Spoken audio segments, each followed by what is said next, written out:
भी निरोग गुरु गोविंद सिंह जी अपनी फैमिली के साथ अपने किले से निकलते हैं ना। ये मिला जी मेरे को एक पिकनिक स्पॉट, वो लग गई अपनी 4x4 ऊपर पार्किंग में। ये देखो लोकेशन, को चौकन्ना रखना है।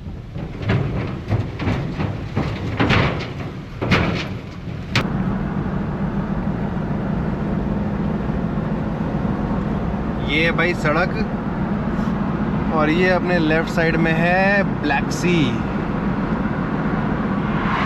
यहाँ से लोग जॉर्जिया एंटर होने के बाद सिम विम खरीदते हैं जब टर्की से आते हैं, तो सॉरी तुर्की से आते हैं जब।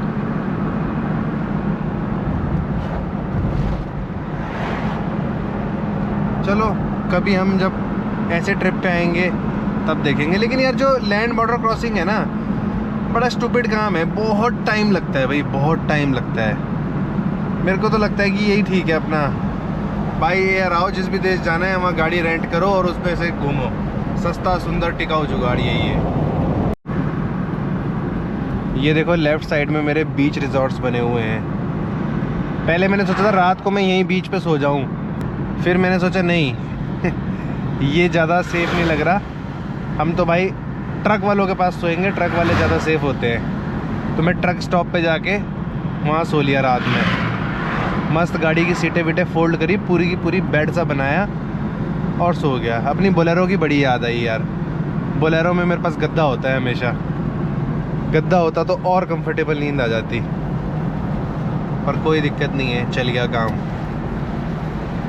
थोड़ा सा मच्छरों ने परेशान कर दिया था बस, बाकी मच्छरों की कसर जो ऊपर पूरी हो जाएगी पहाड़ों पे जाएंगे जब व्यू देख के। ये देखो कैसे फ्लैट ही फ्लैट बन रहे हैं भाई, धपाधप। और रशियंस का ऐसा तगड़ा डोमिनेंस है ना इस शहर में, नेक्स्ट लेवल। साले अपने देश से भाग के आ जाते हैं, अपने देश को धोखा देते हैं, अपनी मातृभूमि के लिए लड़ते नहीं, और यहाँ पे आके 2 नंबर के काम और फ्रॉडगिरी करते हैं। मैं इसीलिए बार बार बोल रहा हूँ, जब भी आप जॉर्जिया घूमने आओ, अगर आपको गलत इंग्लिश बोलने वाला बंदा दिख रहा है या रशियन दिख रहा है, उसके साथ बिल्कुल डील मत करो।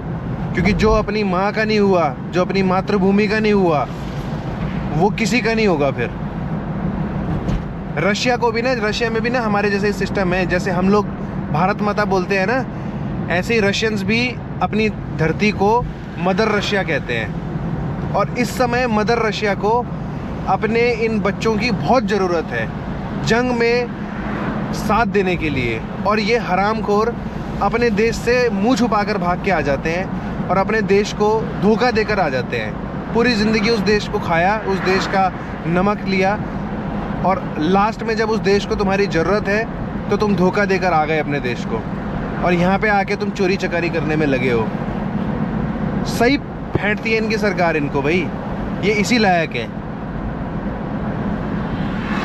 इस मामले में मुझे अपने ऊपर गर्व महसूस होता है कि हम हिंदुस्तानी, कुछ भी हो, हम आपस में कितना हिंदू मुसलमान लड़ते रहे, लेकिन जब मदर रशिया जैसी सिचुएशन हमारे साथ आती है ना, जब भारत माता हमें पुकारती है ना, तो हमारा नाम चाहे अब्दुल हो, चाहे हमारा नाम शिवम हो, हम खड़े हो जाते हैं। ये देखो पेट्रोल पंप, यहाँ पे टॉयलेट्स वगैरह की कोई दिक्कत नहीं है, वॉशरूम की कोई दिक्कत नहीं है। पेट्रोल पंप्स के वॉशरूम वगैरह साफ़ सुथरे हैं, आप यूज़ कर सकते हो। ट्रक स्टॉप ही ट्रक स्टॉप है भाई सारे। अब यहाँ से आगे कस्टम आ जाएगा।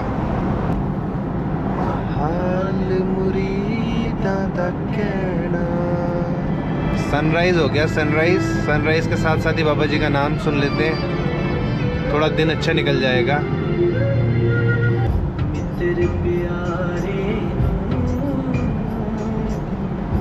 हाल मुरीदा In 400 meters, turn right. ये अंग्रेज हमेशा हमारे बीच में आ जाते हैं, कॉपीराइट आ जाएगा भाई। यूट्यूब वाले नहीं समझते भगवान को।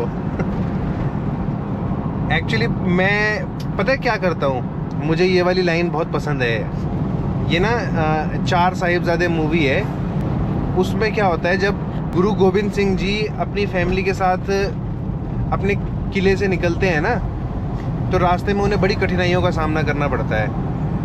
तो एक जगह पे गुरु महाराज जो है पेड़ के नीचे सो रहे होते हैं, तो उसमें सीन एकदम से कैमरा उनके पैरों के पास जाता है और दिखाता है कि उनके पैरों में ना कांटे चुभे हुए हैं, उनका जो मखमली लिबास है। अब चूँकि यार वो एक तरह से राजा ही थे, तो उनको कितनी कठिनाइयों का सामना करना पड़ता है। तो इस गाने में वो चीज़ दर्शाई गई है कि नाग निवासां दे रहना, मतलब जो बंदा महलों में रहता है उसको नाग यानी सांपों के बीच में रहना पड़ रहा है। तो जब मैं ये चीज़ देखता हूँ ना, तो मुझे स्पेशली तब जब मैं थोड़ा सा स्ट्रगल करता हूँ ना, जैसे कल की रात मैंने जो बिताई है ना, बड़ी मुश्किल बिताई है सच बताऊँ तो। जबकि इतने ज़बरदस्त शहर में, इतने खूबसूरत शहर में, इतने महंगे शहर में मैंने इतनी मुश्किल रात बिताई है, तब ना मैं ये चीज़ रियलाइज़ करता हूँ कि यार जब गुरु गोविंद सिंह जी जैसे व्यक्तित्व को बुरा वक्त देखना पड़ गया, मुश्किल वक्त बिताना पड़ गया, तो हम तो क्या हैं यार। उनसे सीखने वाली चीज़ है कि जब इतना बड़ा आदमी, इतनी बड़ी शख्सियत, एक पूरी की पूरी कौम के गुरु, और मतलब एक तरह से एक बहुत बड़े राजा, क्योंकि ऑफिशियली तो वो किंग भी थे ना, राजा भी थे ना, तो जब इतना बड़ा आदमी बुरा वक्त देख सकता है, पेड़ के नीचे सो सकता है, महलों में रहने वाला आदमी, तो हम भी गाड़ी में तो सो ही सकते हैं यार। तो ये चीज़ देख कर ना थोड़ी सी ना, मतलब क्या कहते हैं उसको, मोटिवेशन आ जाता है, बस आसान भाषा में अगर मैं कहूँ तो ताकत आ जाती है दुनिया से लड़ने की। तो कुल मिला के मेरा जो बातूमी शहर को लेकर एक्सपीरियंस है वो नेगेटिव है। वो इसलिए कि मेरे जैसे लोगों के लिए नहीं है ये उनके लिए है जिन्हें अय्याशी करनी है, लौंडियाबाजी करनी है, नशे पत्ता करना है, उनके लिए तो ठीक है। पर हम तो भाई ट्रैवलर आदमी हैं, हमको तो, हमारे लिए नहीं है ये जगह। तो हम चलते हैं वापस पहाड़ों की ओर। हम तो पहाड़ में ही खुश हैं।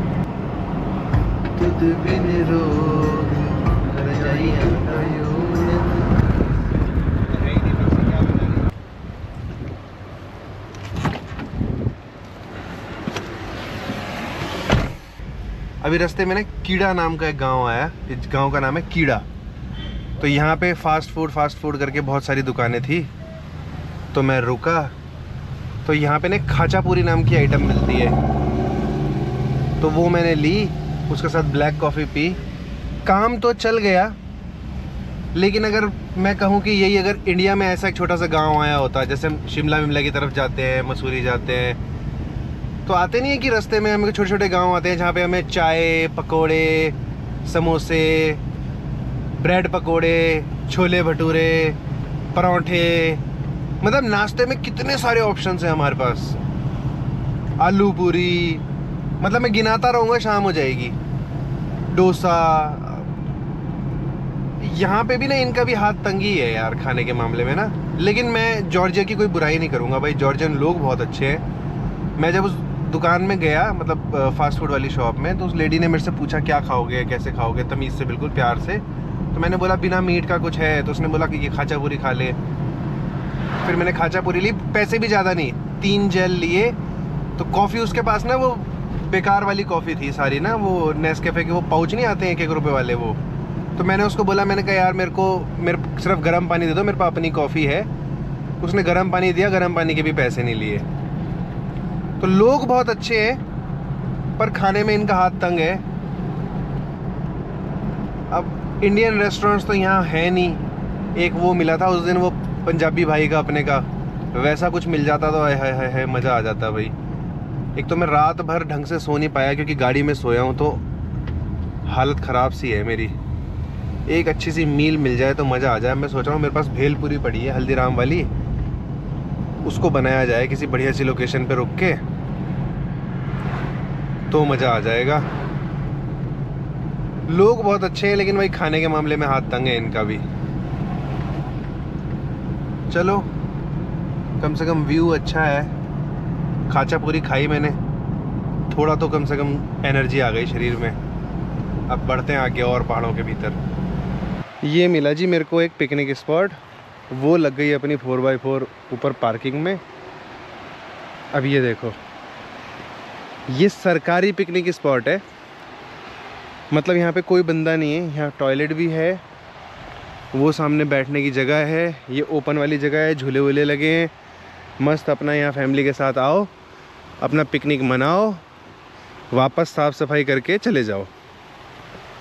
ये एक तरह से कम्युनिटी की प्रॉपर्टी होती है, तो आपको इसे गंदा नहीं करना है। आप इसे यूटिलाइज़ कर सकते हो, इस्तेमाल करो और वापस साफ़ सुथरा रख के चले जाओ। ये देखो अंदर बकायदा हॉल टाइप की जगह है, यहाँ बैठेंगे हम शेड में और यहाँ पे बनाएंगे भेलपूरी।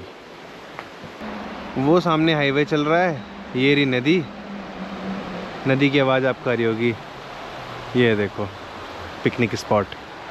ये हो गया जी प्याज, ये कट गया टमाटर, ये है अपनी भेलपूरी, ये हल्दीराम्स वाली, थोड़े फल। अब ये कर रहा हूँ मैं मिक्स, अब बन जाएगा फिर आपको दिखाता हूँ कैसा दिखेगा। पैसा वसूल जगह एकदम। टमाटर, प्याज और अपना ये भेलपूरी का जो मिक्सचर बनाया था मसाला, अब इसको करना है मिक्स। अब डब्बा है मेरा थोड़ा सा छोटा, आई होप ये बाहर ना गिरे, थोड़ा टास्क वाला काम है, ये कर लूँ फिर दिखाता हूँ आपको। ये देखो लोकेशन, गोरे मुल्क में अपनी देसी भेलपूरी। अब आया ना थोड़ा सा मज़ा। आहा हा हा हा हा। अब देखो ये मैं जो एक्सप्रेशंस दूंगा ना वो देखकर आप हंसोगे, इसलिए मैं कर रहा हूँ कैमरा बंद, फीलिंग आप अपने आप समझ लेना।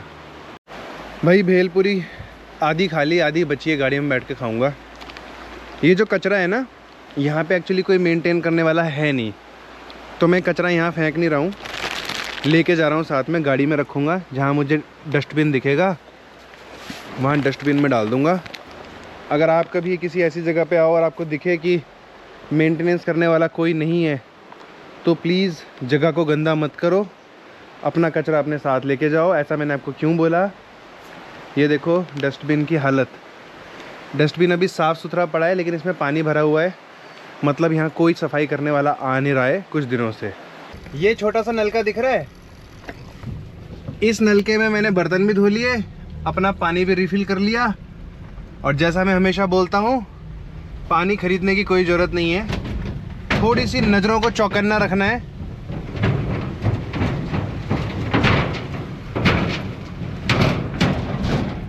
तो पानी आपको मिल जाएगा।